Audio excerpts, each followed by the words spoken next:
Furgu Diaman, di mana ketiga orang ini dalam gugatannya mengaku sebagai aktivis dan mereka diwakili oleh kuasanya dari tim pembela demokrasi Indonesia 2.0 atau TPDI 2.0. Itu kuasa hukum daripada perkara ini didaftarkan pada tanggal 10 November 2023, jadi jauh sebelum pemilu dilakukan. Tetapi hari ini kita sudah mendapatkan putusan dari Pengadilan Negeri Jakarta Pusat hari ini Senin tanggal 3 Juni 2024 yang menyatakan bahwa gugatan yang diajukan oleh ketiga orang ini yang disampaikan melalui tim TPDI ini dinyatakan tidak diterima karena Pengadilan Negeri menyatakan dirinya tidak berwenang untuk menangani perkara ini. Sebagai latar belakang, kami sampaikan dulu bahwa memang kita merasa prihatin ya, karena Bapak Jokowi, Insinyur Joko Widodo telah digugat dalam 3 perkara sebelumnya, ya, 3 termasuk ini. Satu diantaranya adalah di PT UN. Gugatan itu menyangkut tuduhan yang disampaikan kepada Bapak Joko Widodo, di mana Pak Joko Widodo dituduh melakukan praktek dinasti. Tetapi puji Tuhan, gugatan tersebut telah dinyatakan juga tidak diterima di PT UN. Itu gugatan yang pertama. Gugatan yang kedua, Joko Widodo juga digugat lagi oleh beberapa orang, diwakili oleh Egy Sujana, yaitu tentang ijazah palsu. Gugatan tersebut oleh Pengadilan Negeri Jakarta Pusat juga dinyatakan tidak dapat diterima. Jadi kalah lagi mereka 2 kali. Nah, terakhir inilah yang terakhir, di samping nanti ada perkara yang lain, tapi khusus Pak Joko Widodo. Perkara ini adalah Pak Joko Widodo dituduh melakukan perbuatan melawan hukum karena katanya sebagai ayah daripada Gibran tidak menghalang-halangi dia untuk mencalonkan menjadi wakil presiden, calon wakil presiden pada waktu itu, dan tidak melarang KPU untuk mendaftarkan Gibran sebagai calon presiden, calon wakil presiden. Demikian juga gugatan yang ditujukan kepada Pak Anwar Usman.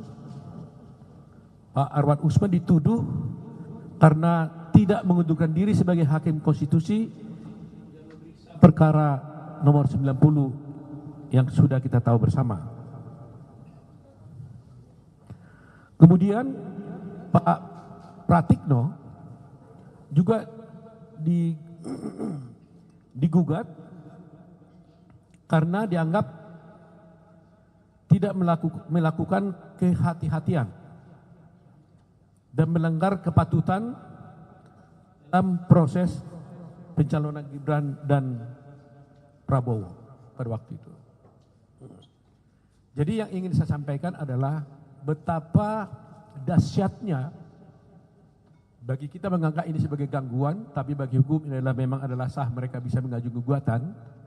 Tapi gugatan ini sama sekali tidak terbukti sama sekali. Jadi kalau boleh kita katakan, kalau ibaratnya pertandingan sepak bola, ini hat-trick ini, 3-0.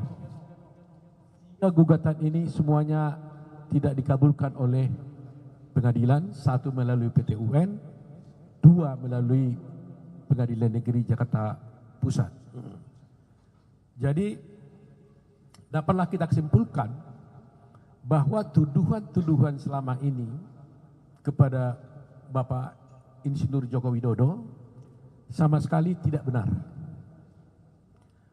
Kalau selama ini ada narasi-narasi sedemikian rupa yang dituduhkan kepada Joko Widodo, bahkan terhadap keluarga. Karena di PT UN itu, Ibu Iriana, ya Ibu Iriana, Ibu Negara, juga dijadikan tergugat juga di PT UN itu, di perkara tersebut.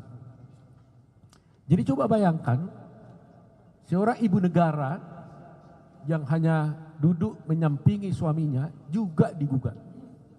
Walaupun secara hukum boleh-boleh saja orang menggugat, tapi mestinya kan harus ada dasarnya.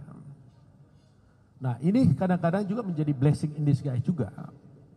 Kalau tidak ada gugatan ini, berarti orang nanti akan membuat narasi-narasi yang buruk tentang status daripada Pak Joko Widodo dan keluarga, tanpa ada yang bisa membuktikan sebaliknya.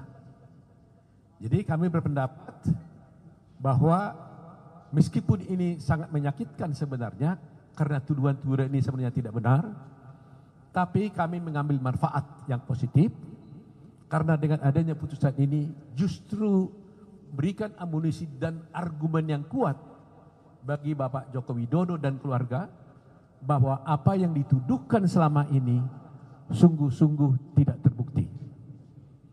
Jadi inilah poin penting yang ingin saya sampaikan kepada mass media, kepada ibu sekalian, agar seluruh masyarakat Indonesia tidak lagi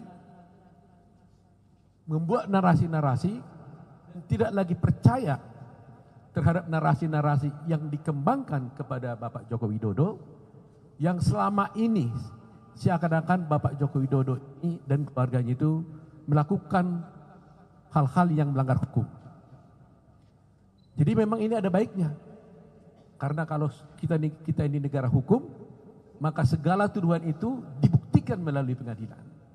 Dan kita selama perkara ini berjalan, kita tidak pernah mengumumkannya secara mengeksposnya secara resmi, karena kita yakin dan percaya kebenaran itu akan datang pada waktunya. Tetapi hari ini semua itu telah terbukti dengan benar, bahwa terbukti dengan benar bahwa tuduhan itu tidak terbukti. Itu maksudnya, ya. Jadi perkara pertama PT UN tentang dinasti, tuduhan itu tidak terbukti. Perkara yang selama ini di expose secara luas mengenai ijazah palsu juga tidak terbukti. Sekarang mengenai tuduhan kepada Pak Jokowi seakan-akan bersekongkol atau seakan-akan tidak membiarkan Gibran menjadi calon presiden, calon wakil presiden, dan tidak menghalang-halangi Gibran katanya itu juga tidak benar. Bayangkan Pak Joko Widodo ini adalah sebenarnya presiden, tetapi dia dituduh dalam gugatan ini, beliau sebagai ayah kandung dari Gibran dituduh kenapa tidak menghalangi KPU untuk mendaftarkan Gibran sebagai calon wakil presiden. Ini jauh sekali teman-teman semuanya. Tetapi itu semuanya kita buktikan dalam persidangan yang begitu ketat. Ibu bapak sekali juga melihat mungkin di persidangan bagaimana ngototnya mereka, ya. Tapi puji Tuhan hari ini semuanya berakhir. Kepada teman-teman semuanya, kepada semua rakyat Indonesia dimanapun berada, marilah mulai hari ini kita tidak lagi menuduh Pak Joko Widodo dan keluarganya melakukan perbuatan-perbuatan melawan hukum, antara lain melakukan praktek dinasti, kemudian juga mengenai ijazah palsu juga sudah jelas tidak dapat diterima oleh pengadilan, termasuk juga mengenai dicalonkannya Gibran sebagai calon wakil presiden. Sebenarnya dengan adanya putusan Mahkamah Konstitusi, semuanya ini sebenarnya sudah tuntas. Tapi kita merasa aneh, kok masih terus tidak berhenti gitu. Nanti mungkin juga Anda tanya, Anda tahu bahwa ada juga masih ada satu perkara di PT UN, tapi itu tidak melibatkan Pak Jokowi, tapi itu melibatkan Prabowo Gibran, yang diajukan oleh Pak Gawis Lumbung. Tetapi hari ini kami membatasi, kami di sini semua tim, ada di sini Ibu Damai Purba, ada Dwi Prihartono, ada Andra Pasarip, ada Yakub Putra Hasibuan, ada Firman Pengadibuan, ada Hidayah Bostam, ada Bunyani, ada Nurul Firdausi, dan satu lagi tidak hadir kebetulan ada keluarganya yang meninggal yaitu Pak Nikolai. Ya, Nikolai tidak hadir di sini. Dan kami semuanya tim daripada Pak Joko Widodo dalam 3 perkara yang berjalan itu. Dan hasilnya hat-trick, ya 3-0 lah, begitu kira-kira. Jadi itu saja yang kami ingin sampaikan dengan harapan ini dapat disampaikan pada halayak ramai dengan harapan agar nama baik Presiden, ya meskipun gugatan ini juga akhirnya gugatan terhadap pribadi bukan sebagai Presiden, mula-mulanya ada gugatan terhadap Presiden tapi dirubah, akhirnya dirubah menjadi gugatan pribadi, tapi justru yang menjadi perhatian kita bahwa kalau dilakukan terhadap pribadi itulah sangat tidak menguntungkan nama baik beliau, karena dia juga adalah seorang Presiden gitu. Jadi itu teman-teman ya.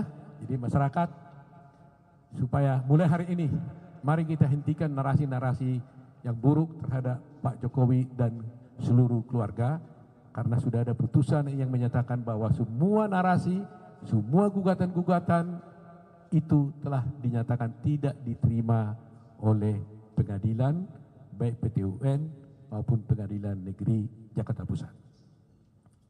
Itu saja teman-teman. Ada pertanyaan? Ada Yakob mau ngomong?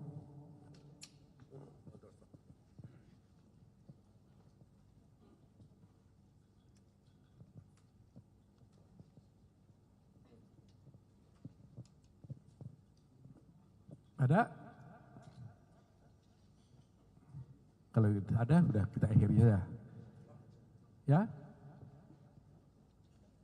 Sudah cukup jelas ya semua ya?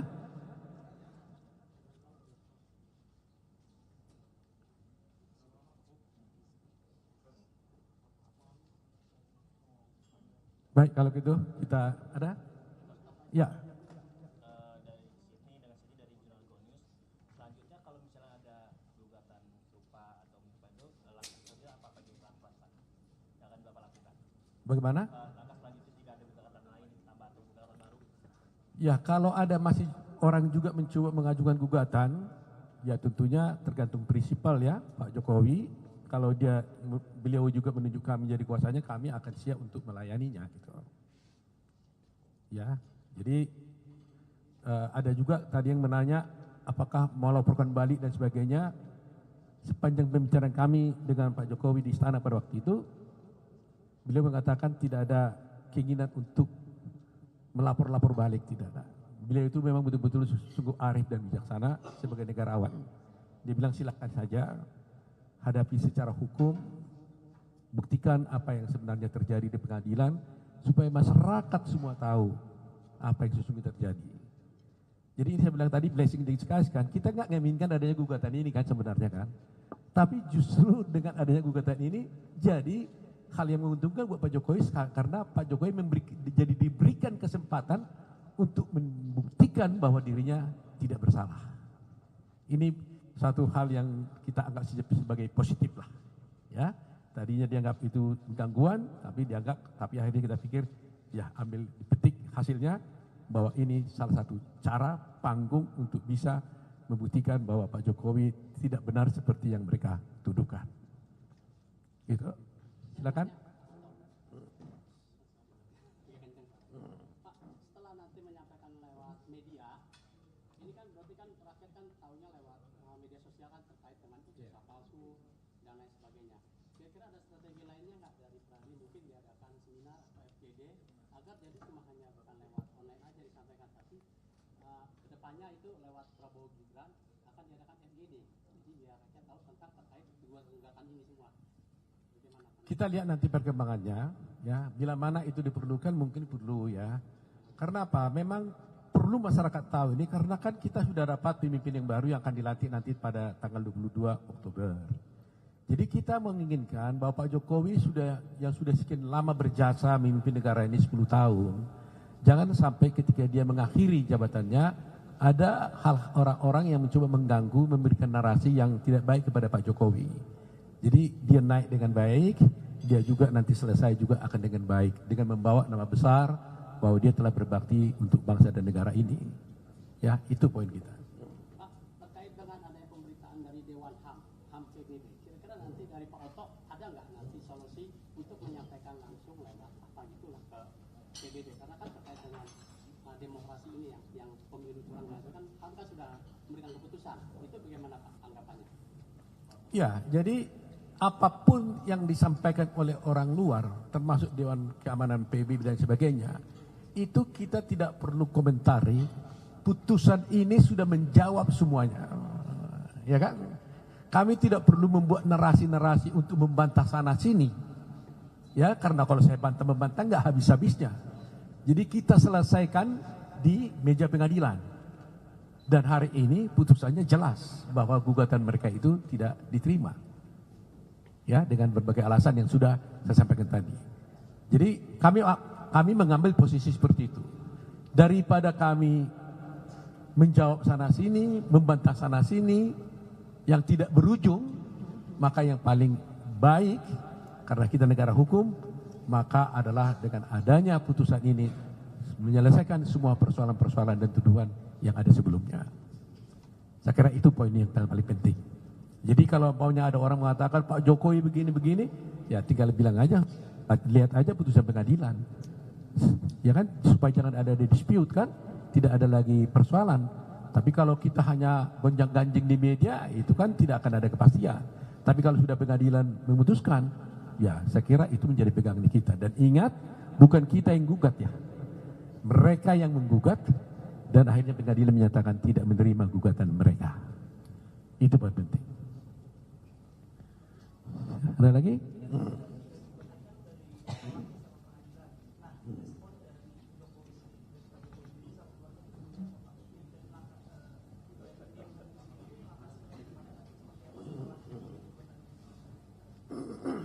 Ya, kami sebagai tim hukum nanti kami akan melapor kepada beliau karena ini putusan ini baru keluar tadi kira-kira jam 11 pagi.